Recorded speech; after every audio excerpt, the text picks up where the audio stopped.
কিশোর কবি সুকান্ত ভট্টাচার্যের লেখা আগামী। জড় নই, মৃত নই, নই অন্ধকারের খনিজ। আমি তো জীবন্ত প্রাণ, আমি এক অঙ্কুরিত বীজ, মাটিতে লালিত ভীরু। শুধু আজ আকাশের ডাকে মেলেছি সন্দিগ্ধ চোখ, স্বপ্ন ঘিরে রয়েছে আমাকে।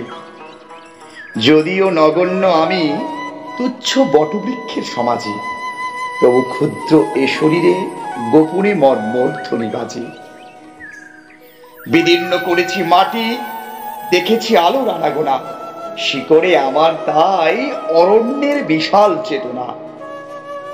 আজ শুধু অঙ্কুরিত, জানি কাল ক্ষুদ্র ক্ষুদ্র পাতা উদ্দাম হাওয়ার তালে তাল রেখে নেড়ে যাবে মাথা। তারপর দৃপ্ত শাখা মেলে দেব সবার সম্মুখে, ফোটাবো বিস্মিত ফুল প্রতিবেশী গাছেদের মুখে। সংহত কঠিন ঝড়ে দৃঢ়প্রাণ প্রত্যেক শিকড়, শাখায় শাখায় বাধা প্রত্যাহত হবে জানি ঝড়। অঙ্কুরিত বন্ধু যত মাথা তুলে আমারই আহ্বানে, আগামী বসন্তে যেন মিশে যাব বৃহতের দলে।